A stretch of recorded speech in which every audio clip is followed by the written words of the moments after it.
Cette nuit, ces opérations militaires terrestres au Liban. Et pour revenir sur la situation sécuritaire, justement, nous sommes avec l'ancien ambassadeur Freddy Ethan, auteur de nombreux ouvrages, d'ailleurs dont le dernier est sorti récemment, Adama, publié aux éditions Ballant. Bonjour Freddy.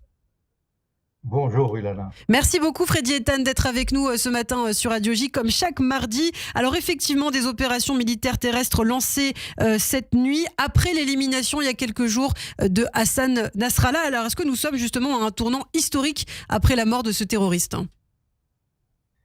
Écoutez, je le pense, parce que l'élimination de Nasrallah à Beyrouth a bouleversé la donne géopolitique et brouillé les cartes stratégiques.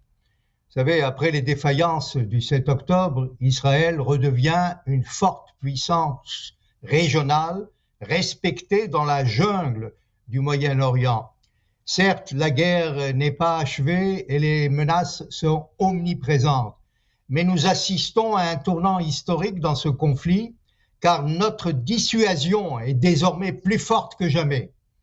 Au-delà des retombées dans toute la région, c'est aussi un coup de maître et une leçon de courage devant la lâche résignation du monde libre de combattre contre les terroristes.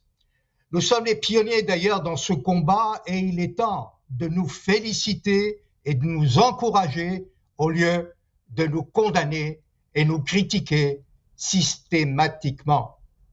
Hier, nous avons lancé une opération spectaculaire pour libérer des otages français et israéliens d'un avion d'Air France à Entebbe, à 4000 km de nos frontières. Et ces jours-ci... Une coupure avec Freddy Ethan, ancien ambassadeur qu'on va tenter de retrouver. Quelques problèmes techniques ce matin sur Radio J. On va peut-être tenter de l'appeler effectivement au téléphone puisqu'il est en visio. Ah Freddy, on vous a retrouvé, on vous entend. On vous entend. Bon, écoutez, je disais que c'est effectivement un tournant historique, mais aussi un coup de maître. Est-ce que vous m'écoutez maintenant ? Oui, on vous entend très bien. Allez-y. Oui, je disais que hier, dans le passé, nous avons lancé une opération spectaculaire pour libérer des otages dans l'avion Air France, le fameux avion Air France. Nous sommes allés à 4000 km donc de nos frontières. Ces jours-ci, nous avons frappé au Yémen parce qu'il y a des Houthis qui sabotent quotidiennement ce qu'on appelle la navigation maritime internationale. Alors donc, notre dilemme, il n'y a pas de dilemme ni regret pour avoir éliminé des terroristes notoires, des fous de Dieu qui à la fois haïssent le juif et tous les mécréants, tels que des Ben Laden, al-Baghdadi, Yassine, Soleimani et enfin Hassan Nasrallah. Donc, c'est le langage pour affronter les islamistes.